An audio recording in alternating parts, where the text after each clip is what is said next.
తాజా అంశాన్ని చూస్తున్నాం. విజయవాడ వన్ టౌన్ లో నగల దుకాణాలపై ఐటీ, ఈడీ అధికారులు దాడులు చేశారు. వందల కోట్ల రూపాయల మేర నగలు కొనుగోలు చేశారనే అభియోగాలతో విస్తృతంగా తనిఖీలు చేశారు.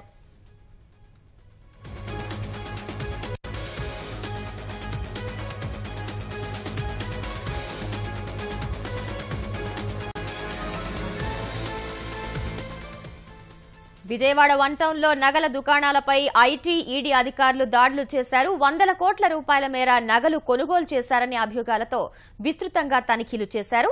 మరింత సమాచారాన్ని మా ప్రతినిధి ధనుంజయ్ అడిగి తెలుసుకుందాం. ధనుంజయ్, చెప్పండి, బెజవాడ బంగారం దుకాణాల్లో ఐటీ, ఈడీ సోదాలు కొనసాగుతున్నాయా? పూర్తి వివరాలేంటి?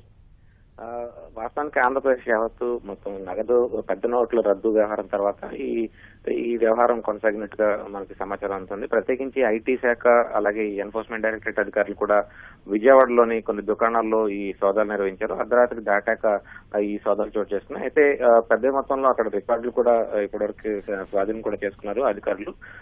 దాదాపుగా విజయవాడ వన్ టౌన్ లోని శివాలయం వీధిలో ఉన్నటువంటి కొన్ని బంగారు దుకాణాలు అలాగే బులియన్ ట్రేడర్స్ సంబంధించినటువంటి కార్యాలయాలు, ఇళ్లలో కూడా ఈ సోదాలు నిర్వహించారు. పెద్ద మొత్తం నగదు రద్దు పెద్ద నోట్ల రద్దు వ్యవహారం రోజే సరిగ్గా 8వ తేదీని ఈ విక్రయాలు పెద్ద మొత్తంలో చోటు చేసుకున్నాయని చెప్పి గుర్తించారు. ప్రత్యేకించి శివాలయం వీధిలో ఉన్నటువంటి ఒక్క దుకాణం నుంచి అదే రోజు రాత్రి 32 కోట్ల రూపాయల మేర ఈ నగలు బంగారం పెద్ద ఎత్తున విక్రయించారు అన్న అంశానికి సంబంధించి అనుమానం వచ్చినటువంటి అధికారులు ఈ సోదాలు నిర్వహించారు. అయితే విజయవాడలోని కొన్ని బంగారు దుకాణాలు అలాగే బులియన్ ట్రేడర్స్ సంబంధించినటువంటి కార్యాలయాల్లో కూడా ఈ సోదాలు జరిగాయి.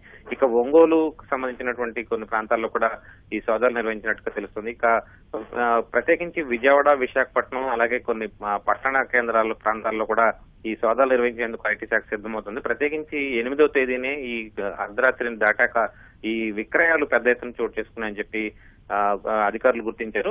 దాదాపుగా రాష్ట్ర వ్యాప్తంగా కూడా దాదాపుగా 5,000 కోట్ల రూపాయలు పైమాటే ఈ విక్రయాలు జరిగి ఉంటాయని చెప్పి అంచనా వేస్తున్నారు.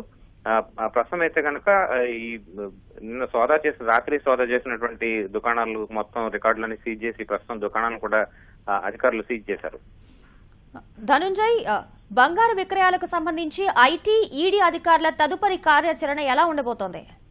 అంటే మొత్తంగా ఆంధ్రప్రదేశ్ లో దాదాపుగా బంగారు వర్తకులు కానీ బులియన్ ట్రేడర్లు కూడా దాదాపుగా 5,000 కోట్ల రూపాయల మేర క్రయ విక్రయాలు జరిపి ఉంటారు అదే రోజు రాత్రి అని చెప్పి అధికారులు అంచనా వేస్తున్నారు. ప్రత్యేకించి చెన్నై నుంచి ఈ కొనుగోళ్లు జరిగినట్టుగా తెలుస్తుంది. ఈ చెన్నై నుంచి వచ్చిన బంగారం కొనుగోళ్లు జరిపినట్టుగా లెక్కల్లో చూపించి ఆ తదుపరి ఇక్కడ స్థానికంగా ఉండే రికార్డుల్లో మాత్రం కొన్ని వందల కోట్ల రూపాయలు ఒకే రోజు రాత్రి ఈ విక్రయాలు చోటు చేసుకున్నట్టుగా ఈ రికార్డులో పొందుపరిచినట్టుగా తెలుస్తుంది. మొత్తం మీద నల్లధనాన్ని తెలుపు చేసుకునేందుకు ఈ క్రయ విక్రయాలు జరిపి ఉంటారని చెప్పి అంచనా వేస్తున్నారు. ఇంకోవైపు ఈ బ్లాక్ మనీని మార్చుకునే క్రమంలోనే ఈ బంగారం కొనుగోళ్లు ఎక్కువగా జరిగాయని చెప్పి కేంద్రం కూడా గుర్తించింది. ఆ మేరకు ఈడీ, ఐటీ శాఖ అధికారులు ప్రతి క్రయ విక్రయాన్ని కూడా నిశ్చితంగా పరిశీలిస్తున్నారు.